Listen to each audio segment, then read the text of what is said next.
Buy my novel, Escape from the Village, from major booksellers online. Go to escapevillage.com. Subscribe to my Substack. Go to fountainheadforum.substack.com. Thank you. Welcome to the party, pal. This is Fountainhead Forum 153. I have Steffi Petersen on, who is does her own show. Well, my husband actually does his own show. Yeah, Wake Up America show. Yeah, the Wake Up America show. She also has the AP4 Liberty shop, and they're selling a lot of swag around Javier Milei, and that's what we're going to talk about mostly here.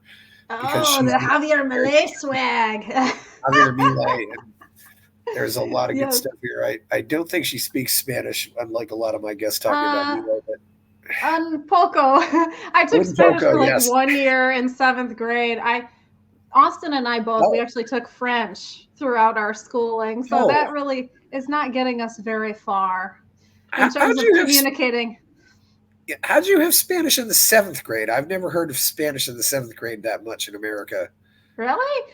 Yeah, like where I went to school, I went to private school at first, and then I went to public school. But yeah, I mean, a foreign language was offered all throughout. I took, French in 6th grade, 8th grade, but Spanish, I just decided to mix it up. And then all through high school, even into college a little bit, I took French.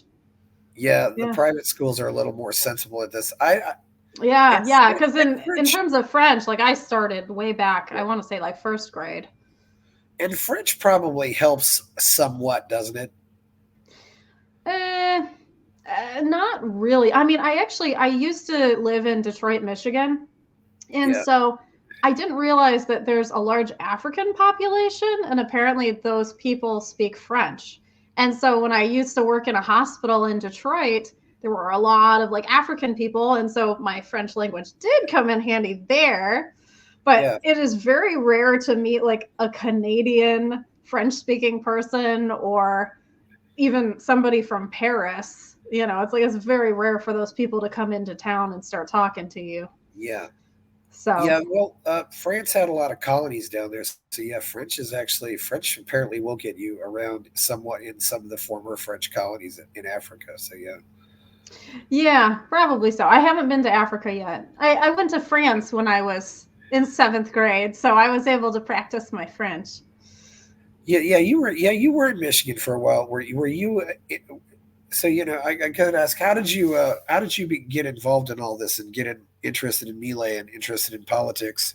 Yeah, well, it went way back. So in 2008, I actually voted for Obama.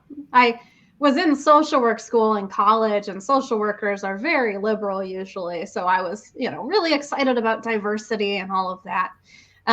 But then after that, I had a friend who introduced me to Alex Jones and Milton Friedman and the whole slippery slope of all of that and conspiracy theories. And so then I started getting into it. I joined, I went to like a Tea Party rally in 2010. So that was like my very first exposure to like the liberty community. And then after that, 2012, I loved Ron Paul. I mean, he changed my life. So I went to his rallies, and then I supported Rand Paul. I really liked Justin Amash. Gary Johnson, I was definitely a fan until I found Austin Petersen. And then once I found Austin Petersen and like his whole community that he has online, then I became a volunteer for Austin's U.S. Senate campaign for 2018. And I did his like graphic design stuff, and I did a lot of phone banking. And I even went out to Missouri. I flew 3 times to Missouri to help him out. And so the rest is history, honestly. I mean, after his campaign, then we just became closer and we became friends. And then we started dating during COVID. And then I moved to Missouri, and then we got married like a year later. So it all happened very fast after that. And now in terms of Milei, I mean, I never knew anything about Javier Milei before this whole president thing.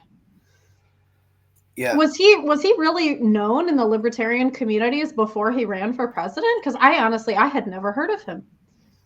He was known among the Spanish-speaking libertarians. I don't think there was Oh, much notoriety among ones who aren't. And some of those people in America knew about him. But yeah, he wasn't really. The first round of the election definitely is where he started getting attention. I got asked too, by the way, would mhm. social workers be more capitalist if they got paid more money? Hmm. That's really funny. Yeah, I because mean, I'm in the private practice world now. So I used to work as a hospital social worker for 10 years, and now I do like private practice where I do therapy, actually online. yeah, So in the private practice world, they're very business oriented, a lot of them, because they have to do their own marketing, their own advertising, depending on how much they want to be independent for their business. Um, so those people, they do make pretty good money. Like they can charge quite a lot of money to see people. And so I think there might be some jealousy, yeah, between the social workers that are able to make a business and make good money, and the social workers that work for the state and make barely anything. or work for nonprofit organizations. Exactly. Yeah. And then they get the loan forgiveness. So they really love that. They love working for nonprofits and getting their loans forgiven. So that's what they're into. Yeah. But yeah, that's a really awesome question. I really have no idea. I mean, they love equality and trying to fight all injustices in the world. So I'm not really sure how to change their mind on capitalism. Well, I used to. I had a wonderful experience working as the sole technical specialist for Big Brothers Big Sisters. It's a great Oh, organization. Lots of social workers, yeah. and I was the one out there who probably was the least credentialed, even though I was getting paid the most, just because they had to pay an IT guy, a certain amount Mm-hmm. of money just to get them at all. But it was a great people, great. I mean, I was proud of where I worked, and I can't say that about very many places I've been. Oh, yeah. It makes you feel really Including good. including Whole Foods corporate. Mm-hmm. Yeah, Yeah. I can't say I was proud of working there, and that's rather sad. But anyway, That's the thing, is that like the social workers, the thing I do like about social workers is they like to help people, right? yeah, They like to make change in the world, which is very similar to libertarians. Libertarians like to give, they like to help through charity. But the problem is that part of our social work ethical code is that we have to believe that you can take from the rich to give to the poor. And that's where it yeah, goes all wrong, because we believe that the charity should come from different sources. A lot oh of yeah, social workers believe it should come from government, whereas the non-social work libertarians, or me as a social worker libertarian, we believe that the money should come from charity and private things. yeah, So it's just the source of the money is different. yeah. There's a lot of people out there who want to make. I think everybody wants to think they're making some kind of positive difference. It's not. Oh yeah, we have to have meaning. Yeah, they Yes. want to have meaning just besides their a deeper meaning than just going to work and do it. We want to be maybe be part of an organization that's making a difference, or if we're not having it, we feel like we're part of something. So yeah, so you worked on Ron Paul's campaign, Gary Johnson. Yeah, and did you meet a Mash in Michigan? Were you in a Mash's district or? I did. Well, I wasn't in his district, so he lived in Grand Rapids. I lived in the Detroit area, so that's just like a few hours away. But I did meet him. I went to volunteer at one of his parades, actually, Yeah, and it was really fun. I mean, he's a really down to earth guy, and he was nice to talk to. I yeah, definitely, I think he's exactly who he is online. yeah. Grand Rapids is on the west side, and Detroit's on the east side. Very beautiful part of Michigan. It's near Lake Michigan, which is my favorite lake. Yeah, a lot of people talk about. Yeah, it's a lot of people. Of course, you got all the snow, and then you ended up in Missouri. But yeah, so what do you think about what you've seen from Milei so far, just from your limited, that just from your limited experience? I mean, it looks like Sure. I've compared this to the Bolshevik. I've compared this to the capitalist democratic version of the Bolshevik Revolution. I think it's that. Yeah, I mean, in our household with Austin and I, we talk about Milei nearly every single day. We were just talking about him before I hopped on here because he keeps retweeting Austin. He keeps like retweeting his posts of our merchandise from AP for Liberty shop. We like made a bunch of Afuera shirts and Viva la Libertad Carajo shirts and cell phone cases and you name it. Even jewelry. We have a Viva la Libertad Carajo necklace. And so Javier seems to love our love for capitalism. And so he just likes to share that. We're like one of the only American accounts that he actually retweets. But I mean, I just think what's happening in Argentina is so cool. I wish it could happen here, but I'm not convinced that our society is ready for somebody like Javier Milei because Argentina, their inflation was just so horrible. I mean, everything has pretty much been government run there. So their world is very different than what we know here in America. So it's really hard to compare. That's the hard thing. Yeah, I having visited there, in some cases, I feel like we're worse off in some ways. You Uh, visited there? You've actually been to yeah, Argentina? I went to Buenos Oh, Aires last month, last and month? Oh my gosh. one of That's the awesome. here's one thing that was huge. Uh-huh. I could go, and I repeat myself a lot on this show, but I could go into a Starbucks or a small fast food place or something, something Mm-hmm. like a small store, and if they had their own bathroom inside, I could just walk right into the bathroom. If you do that in most big American cities now, you have to get some kind of number key or something like that. Right. You have to purchase a drink. And then they're like, Yeah, okay, you can yeah, use our bathroom. and I do not freeload. I always buy something, but I just found that interesting that there was still that kind of trust. I mean, Mm-hmm. the streets still looked like it still looked like it was very clean. It seemed like there was a lot of pride there, and most importantly, I still get the impression that marriage and family are valued in Argentina, and they're not valued at all in this country anymore. I mean, Yeah. the sex wars, the culture, the anti-male culture that exists in America, the huge culture of false accusations against innocent men. I mean, Uh-huh. I've kind of just look at this and throw my hands up and say, why bother with America? Just go to or go anywhere in South Oh, America for that matter. oh, absolutely. I mean, I talk to a lot of single men in my own therapy practice, and a lot of them are like going overseas, like to Asian countries to Yeah, go find a mate because the cultures are just so different in these other countries and the expectations of men and women are so different in these other countries. I'm not really familiar with what Argentina is like in terms of the dating culture. So do you think a lot more people are married in Argentina compared to here in America? Like in terms of, is the divorce rate a lot I don't have less? exact numbers. I mean, Okay. Argentina actually looks like it's probably more gone in a negative. It looks like it's not as good as other Latin American countries. Okay. I would definitely say that again on personal experience. I would definitely say El Salvador is better off with this. Hmm. And part one measure Yeah, I that haven't always been to any of them, so you'll have to tell me what you saw. Like, did you see a lot of married people walking, or like a lot of families well walking? the one thing about El Salvador is I was there. I arrived on a Sunday afternoon, left on a Friday morning. I saw Yeah. exactly one woman with a tattoo.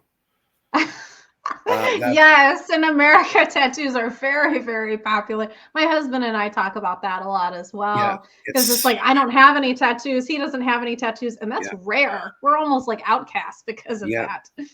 yeah. So I don't know where. Yeah, it and sometimes they just seem the women just seem friendlier. They're not. They just seem like Yeah. it seems like there's just an attitude of they like men. Right. Yeah. Yeah, I've definitely heard that about Asian countries as well, Yeah, is that women they don't have all of these super high standards for men. And women are not trying to like sexualize themselves. I don't know about in Latin America. I know women are pretty spicy, the spicy Latinas, right? So I don't Oh, know if yeah. the women are very sexualized there, but I know like in Asia, for example, they're not. Well, I would say too, a place where it's hotter year round also just tends to be a place where people wear less clothes. I mean, I think that, Right. So they you know, can't help it. It's a beach you know, town.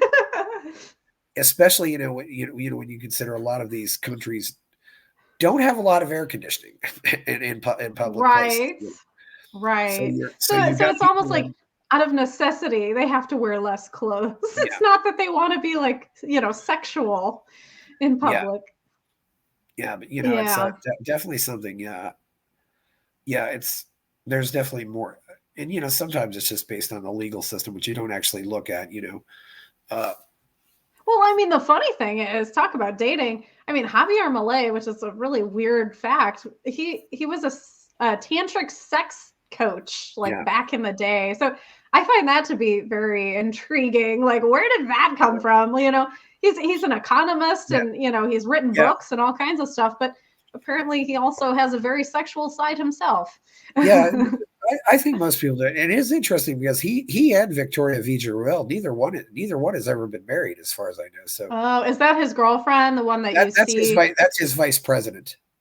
Oh, that's his vice president. Okay, because Yeah. I've seen this girlfriend on the stage that he was like kissing. There was No, there was this like famous video. that's Fatima Flores, and she's Oh. a very interesting person. She dresses up and does parodies of other people. She's even Oh, made herself look like Milei and done parodies of him. oh, that's so weird. Yeah, Wow, I mean, that's I think it's just, interesting. but she's apparently, and I do wonder, if she's had an influence on his look, because I always, I always joke and ask the libertarians running for president, when are you guys going to copy this hairdo? Of course, some of them Mm, probably couldn't, but and I jokingly say, I'll yeah, vote for whoever copies the Milei hairdo. I said yeah. that to Not Justin everybody Amash has too. that nice full head of bushy hair like he does. Yeah, I said that to Justin Amash too. I said, are you going to copy the Milei hairdo? Yeah, the hairdo also, I think, is part of this cool factor that he has. Not to Yeah. mention, he could still pass for 35 with it, which I think helps. But he's Yeah, he's made got himself this very cool. young spirit about him. Very relatable for all ages, I think. But he's really got the youth vote, though. Right. That's what I heard is that the youth really did turn out to vote and they really do like him. Whereas our youth here in America, I'm not so convinced that they would vote for a Javier Milei. I feel like they would vote for more of like a communist type of candidate because it seems Uh, like that's where the woke kids are going nowadays. you know, you know, you know. I will slightly disagree with that, but I could Hmm. definitely see young men voting for him. But the way the divide's coming, I don't think young Yeah. women would vote for him. Yeah, no, I don't think women would because they see him probably like Trump. I mean, they probably see him as very disrespectful to women, sexualizing women, just like how he acts on stage in public. He's yeah, but he's not. In some ways, you could say he's employing Trumpist methods to achieve libertarian ends. But and as I said, Yeah. and as one other person said to me, he's using Perotist methods to achieve libertarian ends? He said, yes, he is. So I don't. But What are other people Peronist methods? I know that that's like one of just. the popular political parties over in Argentina, right? I'm not really sure, but maybe just Okay. being somewhat of a demagogue, which I don't. Hey, I don't object to using these kind of methods. I as long as they're peaceful Oh yeah. methods. Yeah, Yeah, I mean, I that's the don't. thing about the Libertarian Party here in America is we're not using the right methods to win. That's why, we are not in all 50 states, as congressmen and senators, we're not winning elections. We have to market the right way. And Javier is marketing the right way. Donald Trump marketed the right way. You have to have that like wow factor, that like shock factor where you're not afraid to just be out there and outspoken. Yeah, you have to achieve a sweet spot. There's a sweet spot Mhm. where you're not shocking people too much, but you're not. But you're. I've said the same things about I've said the same thing about 50 Shades of Gray. You have to be shocking enough that it excites people, but not too shocking that, and it's really a very delicate sweet spot, and it's not hard to find that sweet spot. But when you do, you really get out there. Right. Yeah. Yeah, I mean, I think Javier Milei is a very unique individual. I'm not really sure I've ever seen anybody else quite like him in terms of his style, how he talks. I mean, he swears on public television and, and calls them, what did he call them? Like something about like effing libtards or, like he talks Yeah. about the left in this very like aggressive sort of way. Yeah, and that's something that I don't think we would deal with here in America very much. I mean, people would be like, oh, "How could he?" Most Americans have been afraid to talk about the left that way. I have to say, after COVID, I've kind of taken the gloves off myself. I mean, like in terms of like running for office or doing. Well, I haven't run for office, but I'm more the attitude. I think I changed from an attitude of trying. Well, imagine you're dealing with some. You have a close family member and your close family member has a serious drug problem. Eventually, you go from this point of you try to or whatever, and you try to get them clean and sober. Yeah. But eventually, you just give up and say, "I hope they die as soon as possible." That's awful, but because they'll stop hurting, they'll stop hurting themselves, and they'll stop hurting other people. And I'm that way with the left. When right. Okay, you're that way with the left. So before you had more hope for the left that they would change. Separate from them and just let them self-destruct. And I mean, I don't care that San Francisco had 800 plus overdose deaths. If they have more, if they have a whole lot more, I don't care. I honestly don't. Yeah, I mean, in terms of substance abuse, it's like if somebody wants to get better, they will. It's like you can, take a horse to water, but you can't make them drink, right? Well, so it's like we can only do so much. They have to admit that they have a problem, and if they don't admit that they have a problem, then nothing's going to happen, and they're not going to admit that they have a problem. So correct. Yeah, you can't convince them otherwise. And so, I think that's where a lot of the leftist individuals are at in America is they don't think they're wrong. They don't think they have a problem. And that's the problem with all the sides too. I mean, every side thinks that they're perfect just the way they are, but unfortunately they're not.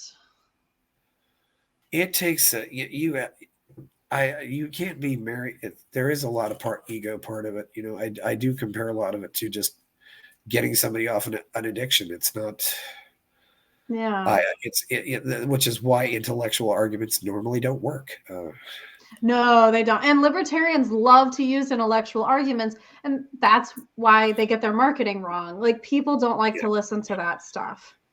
They need something that's very easy to understand in layman's terms. And so I think that's why libertarians really haven't made much of an impact, is because they don't deliver a message in a very good way for other people to relate to it. Well, in some cases too. I mean, what do you think about Ayn Rand?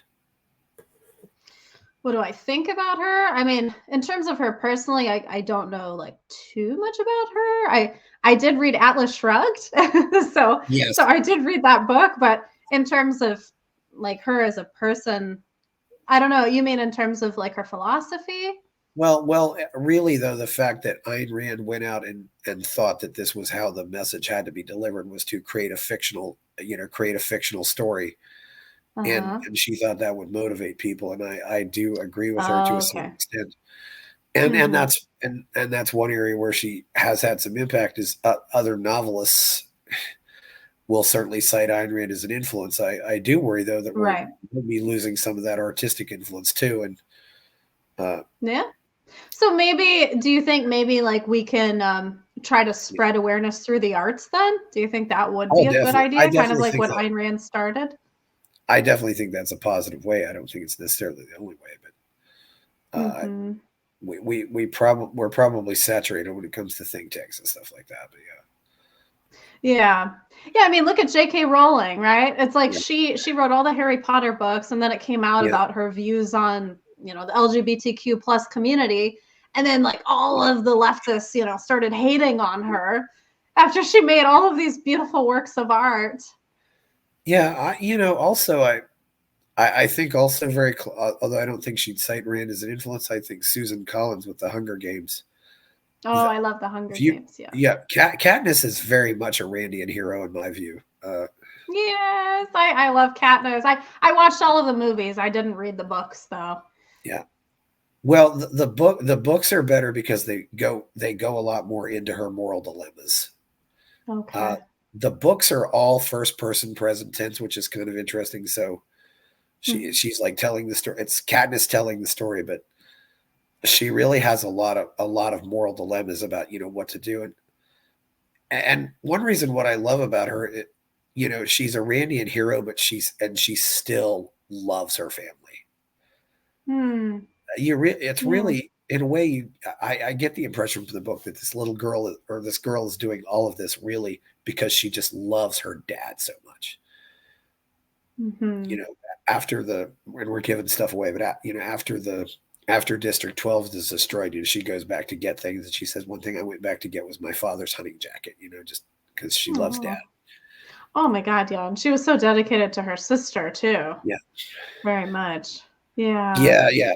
It definitely goes a lot more into the whole love hate relationship between sisters. Like, where did Prim Yeah. go You back? would Oh, really she. think that Yeah, these post-apocalyptic types of movies would make the left think about, what they would do in these situations. And so you would think they'd be like, maybe I do need to get more into yeah, survival and, being a little bit yeah. more libertarian. But I don't think it phases them. Honestly, I don't think the message gets across to them.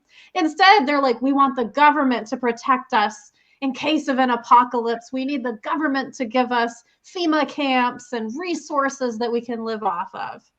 Yeah, well, it depends on the nature of the apocalypse, but I don't know how you ultimately can only protect yourself.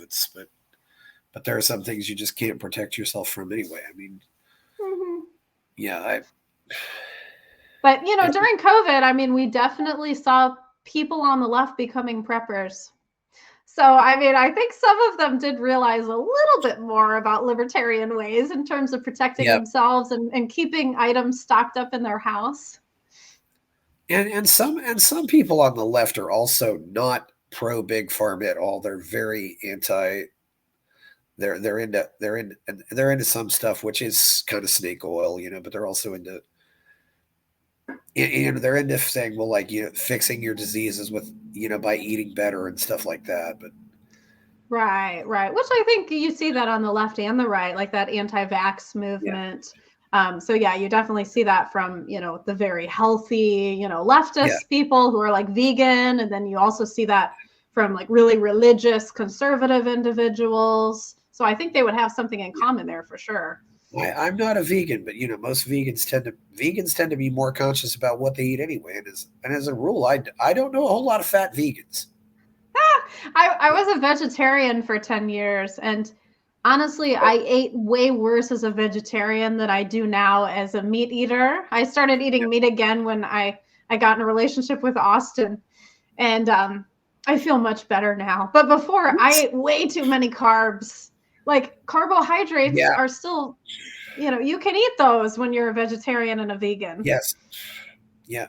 What So it's what like it's what not always healthy. what's that like? Leaving vegetarianism.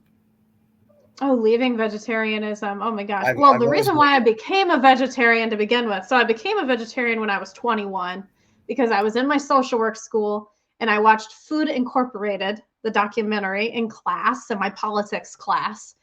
And I was closing my eyes for most of it because I feel bad for the animals. So I went into vegetarianism because of my love for animals. And so over the course of 10 years, I mean, I basically became neurotic. I had to read all food labels. I mean, yogurts have gelatin in them, which are made from animal products. So it's like I had to really be careful of every little thing. So many soups have chicken stock in them. And then, but I still miss the taste of meat. I mean, before you're 21, when I was younger, I loved chicken fingers. I loved hamburgers. I mean, I loved the taste of all of those things. And so then when I started being with Austin, he eats meat. And so I would cook with him, and it's like we would cook, meat together, and it smelled good. And so he's like, "Hey, want to taste this?" And Yeah. then, I didn't get sick or anything. Like, I know sometimes people say if you've been a vegetarian and then you go back to eating meat, you get really ill. I didn't experience that at all. Yeah. But the thing for me that was the hardest, I felt like I was coming out to my family and friends because I had to admit to everybody that this identity that I had as a vegetarian was no longer the truth about me. And so that was actually the hardest part, was to admit to everybody that I no longer held those same values. Because, people really start to like identify you as a person with the ideas you have. And so Yeah. it's like that no longer was the same. Yeah. It, as you said, it becomes part of your identity. And that's when it becomes, you see it as when people say, I'm not a vegetarian, you might see it as a personal attack, like you're attacking, Yeah, but like none of my friends were vegetarians, like they always had to accommodate me, whenever we would have luncheons or anything at work or go out to eat. Like we always had to pick a place that had vegetarian options.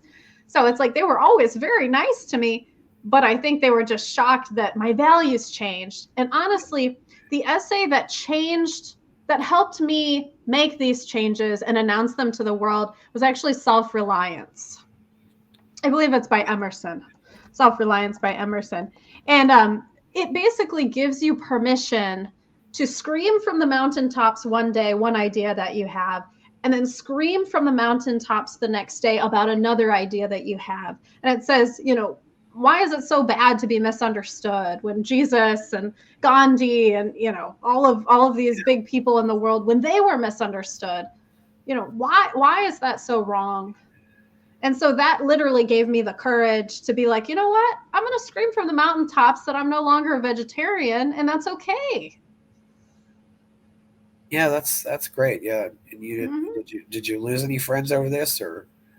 Oh, no, no, no. I didn't lose any friends. I think I just got a lot of questions and comments, just from people who were really close to me, just being like, eh, almost almost like they were confused by my change in behaviors, because they're like, we thought you were this way, why did you change? And so it's almost like a distrust or something for a short time, where they were trying to get to know me all over again and who I am. And I don't, or you might even have somebody say, "Oh, great, you're back." It's like, Right. A lot of people were like, "Oh, we're so glad you can finally, eat steak with us. We yeah, miss having steak dinner with you before you were 21 years old." So, yeah, a lot of people I think were happy, but at the same time, they were just questioning, what was going on in my head and like why I was changing. They're do like, you? "Who put this in your head?" basically. How many? Is there any stats? How many people quit vegetarianism? Oh, honestly, I have no idea. I really don't Yeah, know. Um, I I don't think being a vegan is yeah, something that you can really maintain long term and stay yeah, healthy unless you use a lot of supplements. Because vegan, like you eat yeah, no animal products whatsoever. At least as a yeah, vegetarian, I was eating a lot of dairy. So milk, yogurt, cheese. I loved all of that. Um, but eventually, I mean, I was having fainting spells while I was a yeah. vegetarian, and I also was almost borderline diabetic while I was a vegetarian. So it's like it clearly did something to my health. Yeah, I wonder also if there's and I wonder if you eat all those carbohydrates just to replace what you might have gotten from the proteins. I Yeah, do. that was the only thing that made me feel full. I had to eat, Yeah, carbs in order to feel like I had a full meal, yeah. as if I were eating meat, basically. I do. Another example I like to use is Carl Lewis. Uh, Hmm. Oh, You know, he sounds familiar. Who is he again? he was a really good runner. Okay. Uh-huh. He won 4 gold medals at the '84 Olympics, and he went vegetarian, and I think he saw some improvement, but then he just fell off a cliff. I mean, his times and all that stuff. He just stopped being a fact. He stopped being competitive. It's Yes. Yeah. Oh, that's funny. So did he continue to be a vegetarian or he stopped? I think he still is one, but I'm not really sure. I mean, Okay. this was a while ago, but that's always one example I use. I don't know of Yeah. any. Yeah, and I heard too. I mean, I'm very thankful that I became a meat eater again because Austin and I are expecting a child in July. And it's like, I can't imagine being a Yeah, vegetarian during pregnancy because I feel like, in terms of nutrition, especially for your unborn child, it's like yeah, you got to get the nutrients to them. yeah. That's something I've heard. I've heard that from at least one woman. I quit vegetarianism once I got pregnant. Yep. You know, Yep. I hear that too. I mean, I haven't had food cravings just yet, but I've yeah, heard that some vegetarian women, all of a sudden, they start eating hamburgers during their pregnancy and they just can't help it. So I'm waiting for that day to come where I'm really craving meat. But so far, I actually have been craving more vegetarian stuff during my pregnancy than meat, which is really weird. yeah. There's been a lot, and I know some people are trying to go vegetarian and no grains, but it's real. That's really tough. Oh, no grain. So is that more like keto? But yeah, but it's also vegetarian, I guess, Yeah. because they're starting to realize that carbohydrates aren't can be bad too. Although, Oh yeah. Oh yeah. I mean, I definitely know people who've tried the keto diet or like the carnivore kind of yeah, diet where you pretty much just eat like meat and vegetables and but, I don't know. but like going no carbohydrates and no Ugh, meat is a I don't see. I tried that for maybe and I was about ready to go nuts after a certain yeah. period. So I definitely think there's a I but mean, I do also carbs are necessary for energy yeah. to an extent. And I also admit though that I don't think one size fits all. No. Different people have different foods. I mean, I've heard things like blood types, different, just how your body works. I mean, there are Hmm. some people who can eat horribly and for whatever reason they do not gain weight. I don't know why. Yeah. Oh, absolutely. Yeah, like me. I mean, I've always been very skinny, but I haven't always eaten very good. Yeah, So it's just I was blessed with a good metabolism throughout my life. yeah. Getting back to that though, I do wonder if there's. You mentioned you deal with a lot of men in your social work. I Obviously, do. obviously we can't go into too much details because of Right. No specific confidentiality, people. Thank but because of confidentiality, and I certainly would respect that. But you for that. what do you think is happening with the whole? Yeah, you're actually seeing a side of the gender war, and you're seeing it, as a as a young woman who I don't know. You probably I gotta know. Do any guys ever after a while like start to have feelings for you or not? Um, I mean, now that I'm married, obviously, Yeah, like I'm not on the market, so it's a lot easier. But are you talking about my clients having yeah, feelings your for me? clients, yeah, Oh, because oh, yes. that can definitely happen for guys. Yeah, I did have that happen actually one time where a client was telling me that they felt like I liked them because I was being friendly to them and Yeah, checking in on them, which is part of me being a yeah, therapist. I have to check in on you and make sure you're doing okay. And, and I have to be interested in what you're saying to me as your therapist. So I'm a very good listener. So it's like a lot of these men are not used to women giving them that kind of attention because of how our society is. And so when I was being that way to this person, they literally were like, I thought you had a crush on me. And yeah, so I had to say to them, no, it's easy to confuse that. But, this is a professional relationship, and it's easy for you to feel these feelings for me because we're talking about very intimate details of your life. yeah, So you're gonna be connected to somebody that you're sharing this with. So yeah, it can definitely get confusing because especially because I'm young and a lot of my clients are young, yeah, and so it's like it can feel like we're friends. yeah. Absolutely. Yeah, I definitely. I also think sometimes to a certain extent, you almost need to. At least for me, if I'm working with somebody, I need to put them on a pedestal just because I think to get more motivated. Yeah, yeah, Yeah, and as a therapist, I mean, we're yeah, not supposed to disclose too much about ourselves to our yeah, clients, and I yeah, think that really can help a lot. You can only disclose about yourself if it's going to be helpful for your client, like if they can connect in terms of like something you've been through that they've also been through, just to help with that bond. But for the most part, I mean, as long as you keep good boundaries and you don't really share too much about your personal life, they'll pretty much get the message that you're not interested in anything more than just helping them.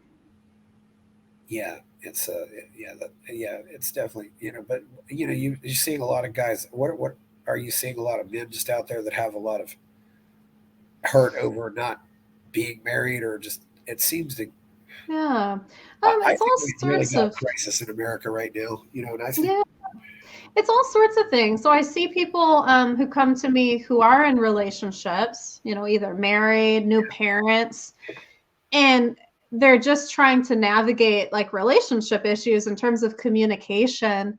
Because it's like, really, men are from a separate planet than women. It's like women just have this way of not communicating clearly what they want and need in a relationship, and they expect the man to kind of do the guesswork. yeah, And so basically men come to me and they're like, I just don't get it. Like, what can I do to make her happy? How can I communicate with her better? And so it's just like me trying to help them interpret, what this woman is saying in their relationship, like what she's really conveying to them. So it's basically I'm like an interpreter for yeah, men and women, helping them, decipher each other's languages. But I also have single men that come to me too that are frustrated with the dating world and dating apps because these men, they want to be friendly to the women, and when they're friendly, then they get put in the friend zone. And the women don't want to be with them romantically, they just want to be their friend. So women, they love the game. They love the chase. So they love men that are mysterious and not paying a lot of attention to them. And so I have to teach this to my male clients, and I have to say, as much as you want to be this like really kind guy who's very present, it's not going to work at the very beginning. yeah, That's the sad thing, is you can't be yourself when you're yeah. starting to date somebody as a man. You have to like pretend to be kind of a jerk in order for women to start to be interested in you. Thank you so much for saying this, because how often does any man or woman here will just be yourself? Mm-hmm. It's Oh, like, they well, say that. I've been myself my whole life. What has it gotten me? It's like, Yeah, exactly. yeah, Yeah, they're like, oh, yeah, just be nice, be honest. Women also have issues with like yeah. men who are short. They'll Oh, God. deny it all over the place, right? They'll be like, oh, I don't care his height. But yet if a man is not, taller than the women or over 6 feet tall, a lot of women will reject them. Yeah, that is that. Yeah, that is the one I will. And when I hear these tall women complain, I just say, Mm-hmm. I don't care, Right. because this is the one thing the guy cannot fix. No, oh no, he can't. I mean, some guys try. I don't know if you've seen recently, like men get surgeries to extend their legs so that they're taller.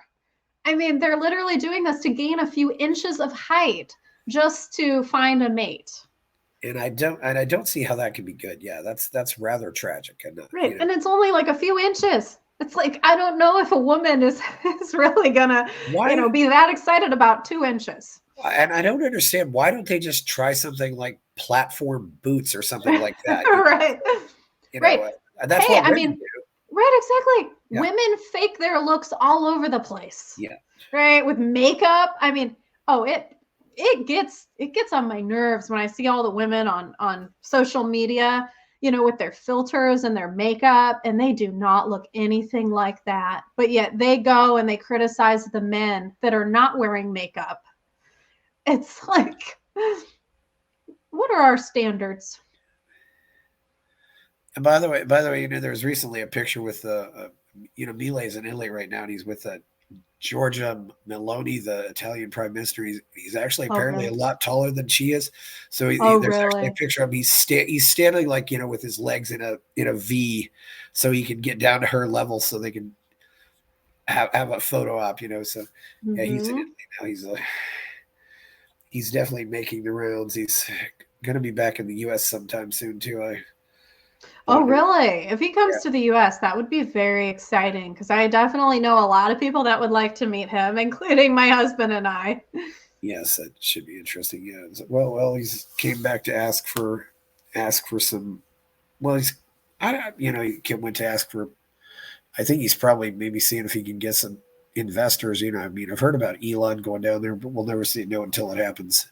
Oh, we would Yeah, love it. I mean, I'm kind of a serial entrepreneur. Like yeah, even before I met Austin, I always was trying different business ideas, and I actually tried a yerba mate company back in the day because I yes, really like yerba mate tea, which is from South America. And so I was trying to yes, bottle it, and the FDA requirements are just so stringent that it basically turned me off from the entire business idea because I was like, I would have to go to a commercial kitchen. I would have to get all these special certifications to yeah, bottle my yerba mate. So I would be very interested in maybe giving money to a company for yerba mate in yeah. Argentina. I mean, I definitely would love to see some of that business here. I knew a guy who said yerba mate actually helped with his ADD. He was able Wow, to get that's more focused. interesting. Yeah, yeah, I mean, yerba mate has a huge amount of caffeine, from what I hear. Um, yeah, and some people claim that they have this like out of this world experience where yeah, they feel this zing while they're drinking yerba mate. In South America, it's a very social activity. Like you hear them saying yeah, salud, and then they drink yerba mate from this like metal straw. And yeah. so it's a really cool, almost like a ritual that people have with yerba mate. That reminds me of one thing. I think a lot about leaving America, but there's one big thing. I can't get unsweetened iced tea anyplace hardly. You can't get unsweetened iced tea Unsweetened anywhere in iced tea America? no, anywhere outside of America. Outside of America. I Isn't mean, that it's like something?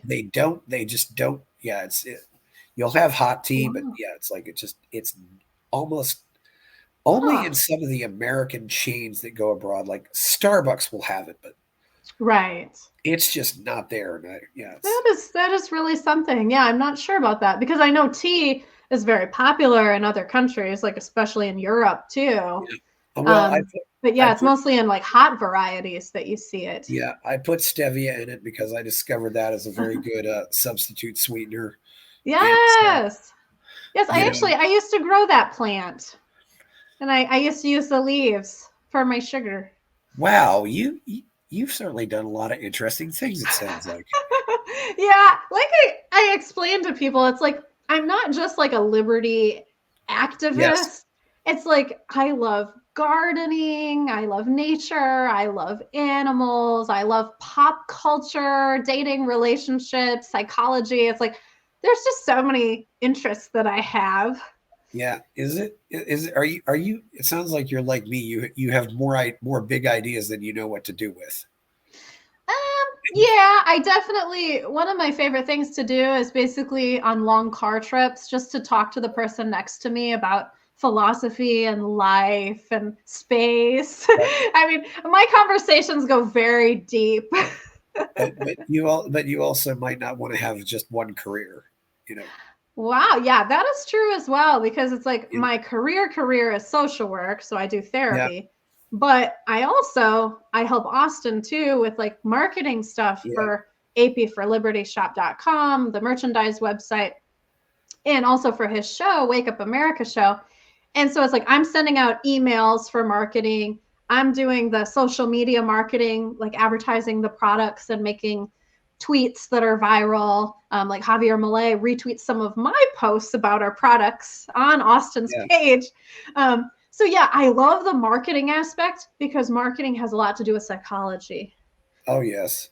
Yeah, but you are spot on. You're good at analyzing because yes, I used to want to also be a farmhand and work with animals on farms.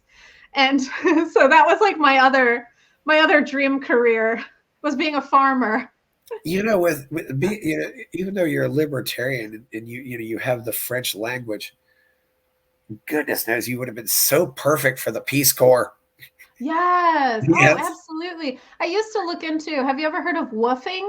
WWOOF, I believe it's called. World. I didn't know. I've not heard of that.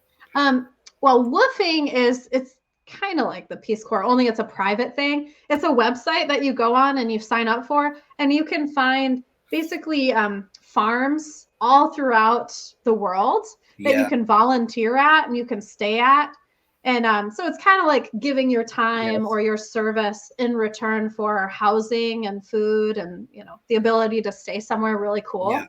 So I used to be wanting to do that a long time ago. So yes, the Peace Corps I think would have been super cool.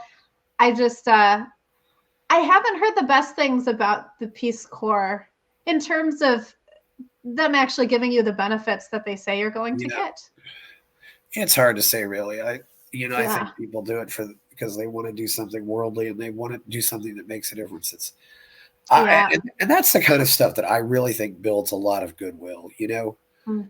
Uh, I also knew, and sometimes there's an attitude.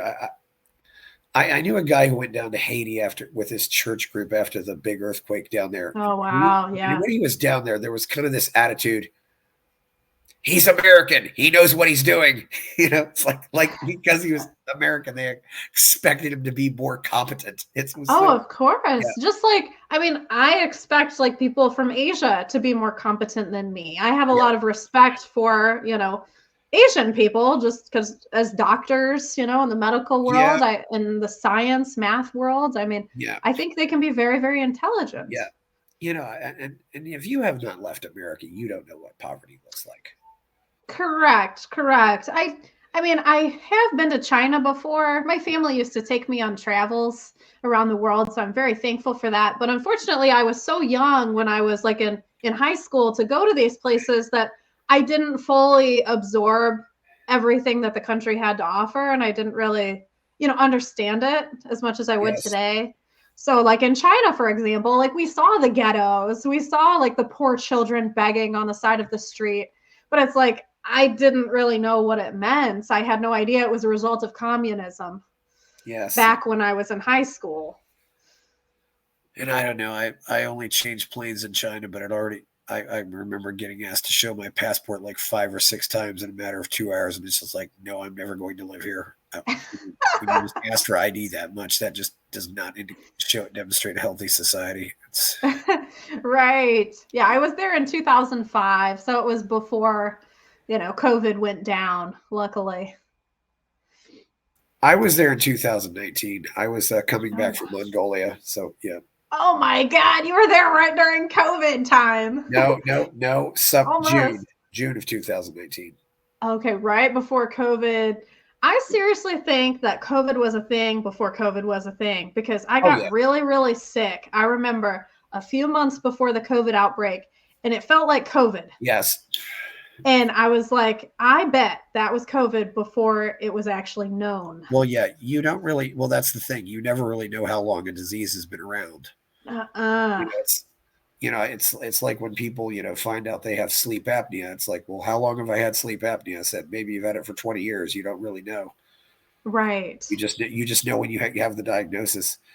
That's Yeah, right. yeah. That's cool that your parents. Sounds like your parents were really worldly. It's they got you into foreign languages, and Absolutely. And Austin and I talk about that all the time, for our child that's coming is we don't want our child to just stay in Missouri and never leave Missouri because we know a lot of people here in Missouri that are like that where they do not travel more than like 50 miles away from their house.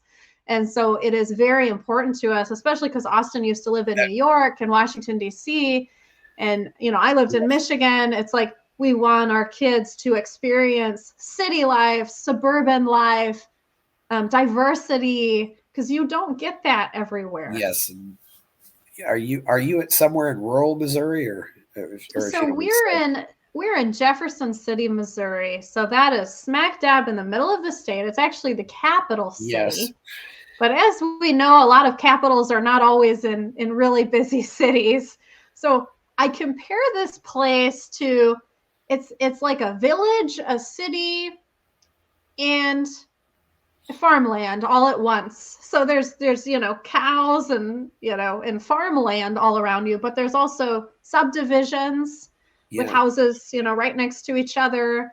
And then there's a cute little downtown city area near the Capitol where they have shops and restaurants and things. But for the most part, I mean, we have very basic stores. We've got Target, Walmart. I mean, it's nothing that spectacular. You would have to drive about 40 minutes away to go to the nearest really good shops. Yeah, it doesn't really have any college there, and it doesn't really have any airport there either, does it? So in terms of the college, there is Lincoln University, but I don't know like how popular that is. In terms of the airport, there is a local Jefferson City airport, but only politicians and private jets pretty much fly into there. Okay, yeah. So you cannot even get a flight out if you wanted to go commercial. You would have to go to about 40 minutes away, which is Columbia, to go to an airport. But that airport is still extremely local, extremely rural. So you basically have to drive 2 hours to St. Louis, which is what we do, in order to fly out anywhere. Yeah, and Columbia is also where Mizzou, where the university is too. So. Yes. Yeah, so Mizzou is a very, very good college. I mean, they have a wonderful hospital there, great doctors. And so, that's pretty much where you go for anything you want to do.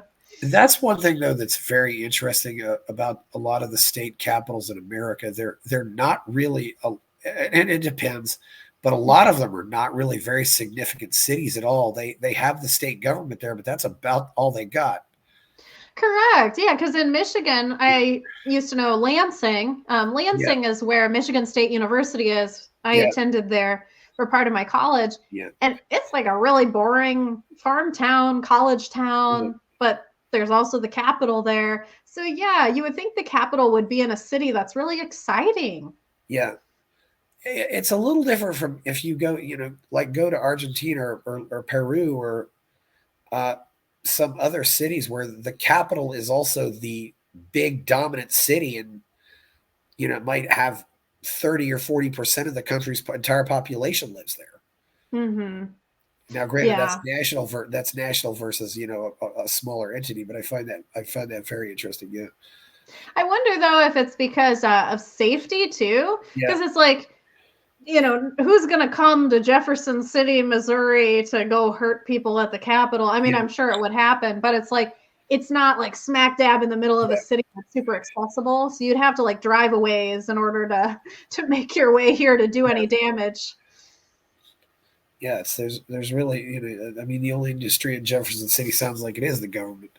And of course, in a state capital, you're necessarily going to have a lot of lawyers living there just because that's where the courts are. But, it's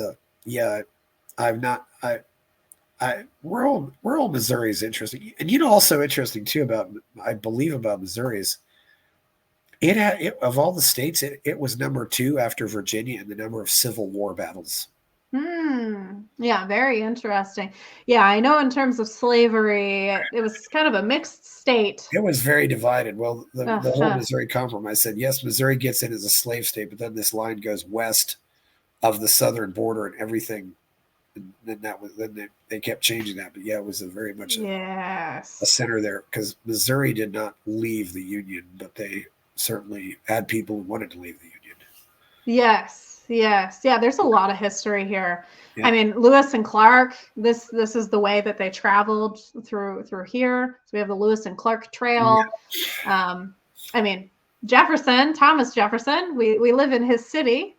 So at Are one there? point in time, this was a very popular Yeah, place because of the rivers. I mean, yeah. people would travel on the Missouri River. Are are there people in Jefferson City who want to change the name? I haven't met any. I'm sure there Thank probably goodness. are some people, Okay. but they're probably few, at least in the areas where I hang out. Well, thank goodness for that.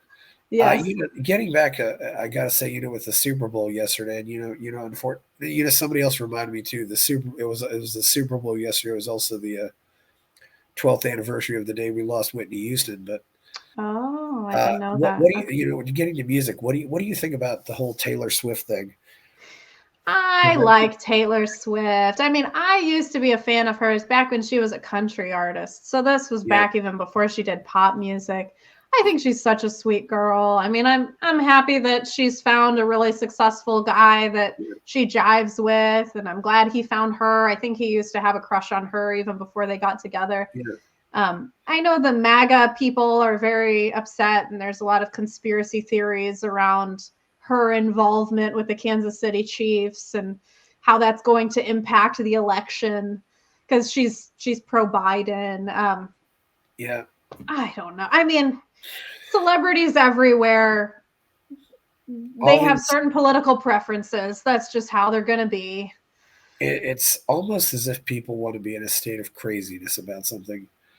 Oh, I they do. Oh, they love drama. Seriously, our brains are much more excited by negative things than positive things. Yeah, So we love to attach ourselves to this all these conspiracy theories. They just get our mind going.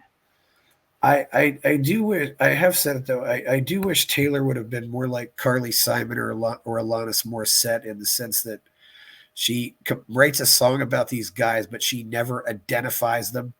And and the beauty of that is it now creates a mystery that people talk about. Oh, for Who Taylor is? Swift because she Yeah, yeah. never says who. Well, she always says who, but like if a Oh, lot she says who. if you think of Alanis Morissette and you ought to know, Mm-hmm. she's clearly singing about a guy. And people later found out, yes, this is who she's singing about, but she never mentions the guy. Or if you go back and listen to "You're So Vain" by Carly Simon, Uh huh. which you can just Carly never says who the subject Right. is. She never says Right. who the guy is. Yeah. So you have the mystery there. It's Yeah, I mean, unfortunately, Taylor Swift is very much in the public eye and she seems to like to be out there. Like I was just saying to Austin last night, I was like, Taylor Swift better be pretty sure that this relationship is going to work out with Travis Kelsey, because if it doesn't, it's going to rock the world if they end up breaking up. I mean, it is going to destroy a lot of things. So yeah, I really hope that she's sharing this relationship and she knows that it's going to last. yeah. I wonder too for some. It's I don't know what it's like for famous. I think it's also it gets different for famous people. It's Frank O'Connor used to often would get called Mr. Ayn Rand. And like no, my name's Frank O'Connor. And I don't know how men deal with that, but I think some men are saying, yeah, sure, that's great. And it's not like he's getting more money out of it too. So Right. Right. but Yeah, I mean, I to be quite honest, I am quite a girl in that last night's Super Bowl, I was very excited to see Taylor Swift's video clips and photos. I mean, I love reality TV, so I'll admit I love The Bachelor, I love Teen yes, Mom, I love all those kinds of shows, and so I am here for it. I enjoy the drama. I don't let it bother me personally, but I just find it right. entertaining. Well, sports is the original reality TV. Right. It's Yeah, been and I'm around not into sports. even I'm not into before. sports. So I think Taylor Swift coming into Yeah, this football world, that is going to bring a lot of women into the football world. And it's going to make us want to yeah. watch football with the men that enjoy it, which is a good thing. Well, that was the same reason, people said why Monday Night Football hung on to Frank Gifford for so long is because women liked Frank Gifford. It's a, Right. Right. you know, Yes. Yes. Frank Gifford, rest his, all around nice guy too. Though he was, but yeah. What do you think also about some of the other things with our? It seems like we're headed towards some kind of gender war. What do you think about, say, Jordan Peterson or Andrew Tate? Yeah. I've watched some of Jordan Peterson, some of Andrew Tate. I think Andrew Tate is part of the MGTOW movement, men going their own way. I don't know if I wouldn't say he's MGTOW, but Okay. he's definitely still single. I don't. Yeah, he's If very you much a ever, yeah, jerk, that's for sure. you know, Um, I I often jokingly say that every Sam Malone eventually meets his Diane Chambers. But mhm. if you remember Cheers, the TV show, I did not that's watch Cheers. that's a yeah, but that's what I like to say. That yeah, Yeah, I think Andrew Tate, he's on to something with this whole alpha male thing yeah, because women, whether they want to admit it or not, they do like alpha males. Like I was explaining earlier, they like the mysterious guy that's kind of jerky because yeah, that's what gives them that challenge. Whereas if a guy is too nice, then the girl is like, oh, he's a good friend. And they're not romantically attracted. So I think women do like powerful men. So that's why they're attracted to the Andrew Tate types. you know. They just can't help it. I will say this: if we'd had President Tate, I think the reaction, oh, well, we'll beat this coronavirus thing. Just don't worry and suck it up and tough it up, and you'll be fine. Right, right. Yeah, I mean, I Would think be in very terms good. of men and This yeah, what histrionic Andrew Tate reaction. yeah, what Andrew Tate is teaching to men, it is really sad, Yeah, that he's making them be all rough and tough and, don't share your feelings because men do have feelings. But in the dating world, feelings aren't going to get you very far yeah, it in doesn't. terms of finding someone to be attracted to you. I do think there's a difference between being a nice guy and being a polite guy. Uh-huh. I mean, if you're, I mean, one of the surest ways to turn a lot of women off is if you're going out to dinner and you're rude to the wait staff. I mean, most women will be turned off by that. Yeah. So then again, be the polite guy, but Mm-hmm. and sometimes it's hard. And I think for some guys, it's hard to find the balance between being assertive and being aggressive or being an asshole. It's a Right. Yeah, it is hard. I mean, it is a balancing act. I think just in general, women don't like to be hounded. yeah, So look at it as a man puts out birdseed in his hand.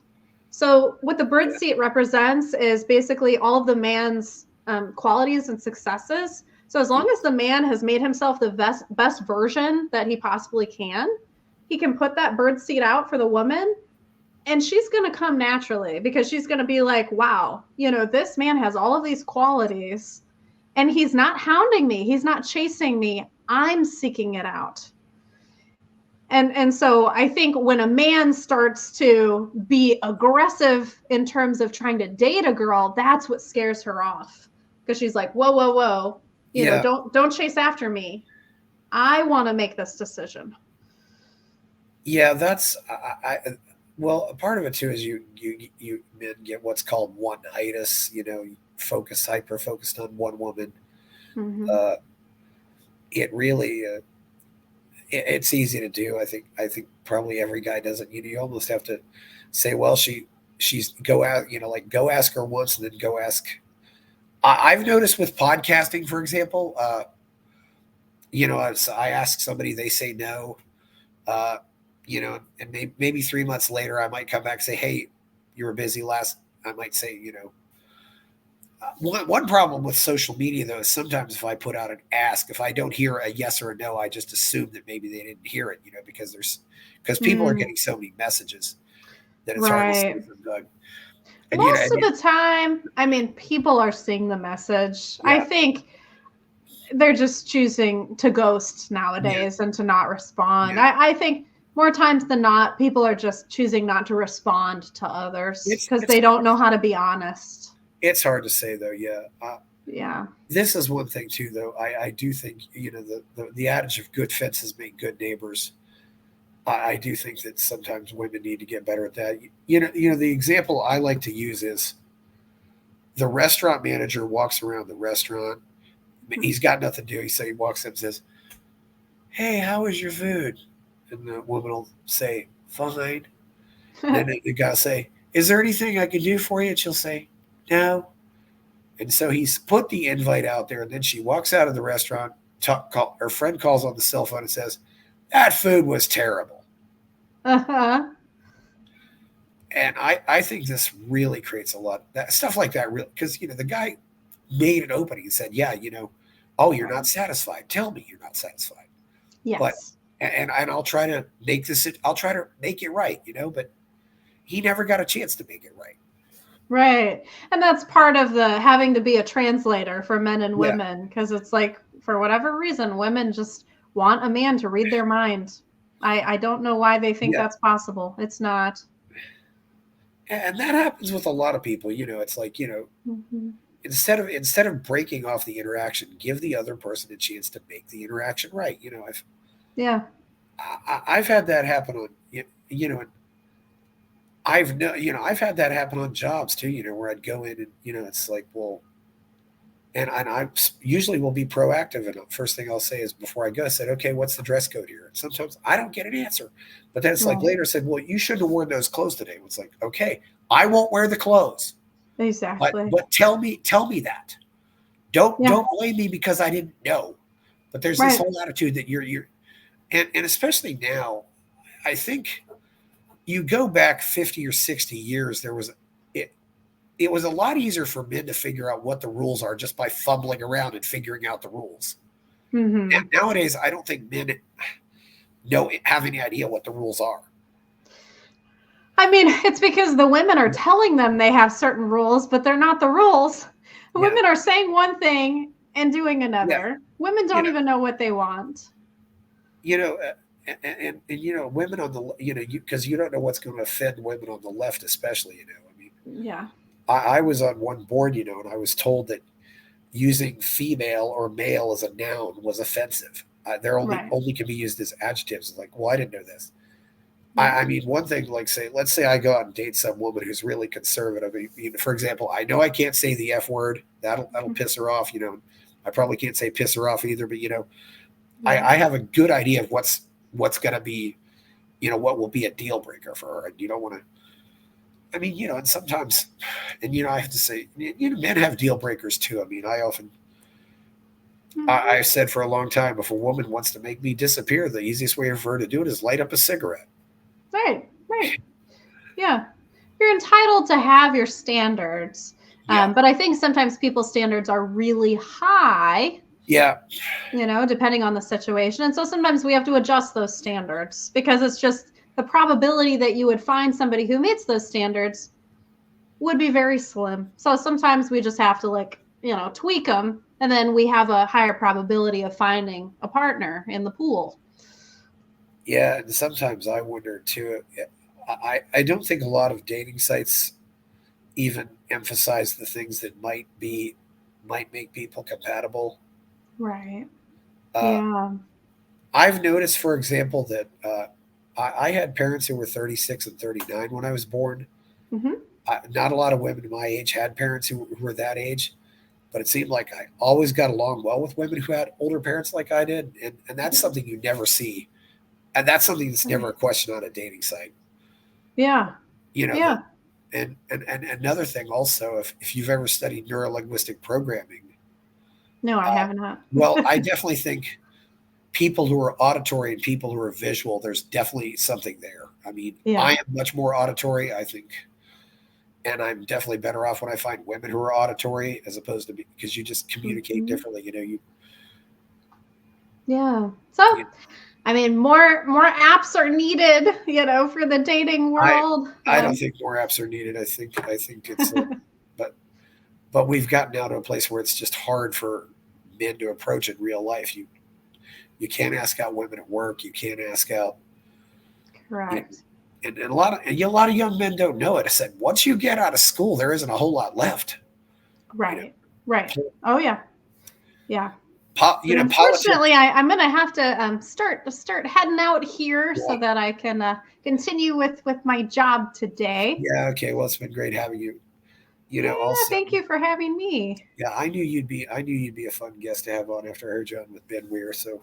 Oh, thank you. Yeah. I just, I like talking about life. It's fun. And I also have a rule about because sometimes if I really like somebody, I can be a pest.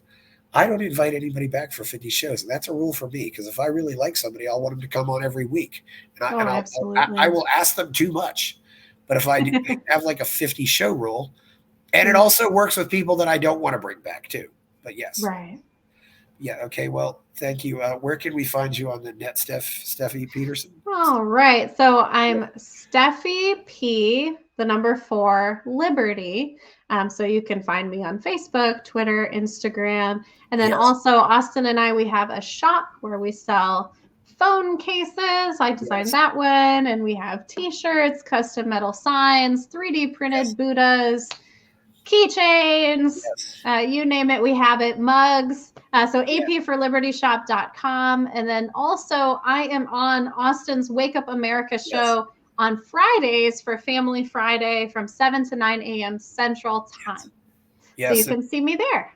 And just to clarify, she's Steffi Petersen, not Peterson. Petersen with an E, yes. Yes. Thank you. Yeah, I appreciate you for spelling it correctly. It's really hard for a lot of people to do that. Yeah, and that's more I know there's a difference, like the Norwegian versus the Danish versus the Swedish or something like that. Yeah. I don't know how. Yeah, his is Petersen is Danish. Yeah. Yeah. And some of them even have 2 S's, I believe. There's. Yeah, it's a. Yeah, I'm trying to think of some other famous people that are spell Peterson with an E-N, but there's few and far between, that's for sure. Yeah, the O-N is more common, which is what not like Jordan Peterson, but like well, the first one that comes to mind is the kicker Morten Andersen, who had an E-N on his name, but that's not. Yeah, we're unique. Yeah. Okay. Well, thank you so much for having me on. I really enjoyed the chat. Yeah, it was good having you on, Steffi. I knew you'd be a lot of fun, and I know. Good luck with your new baby. Do you know if it's a boy or a girl yet? We don't know yet. We'll find out in about a month. Okay. Yeah. Well, it's fun to have the mystery. So yes. Well, thank you. Please like the video, subscribe to the channel. Go buy my novel, Escape from the Village. I'm Chris Baker, and we're out. Thank you. Bye-bye.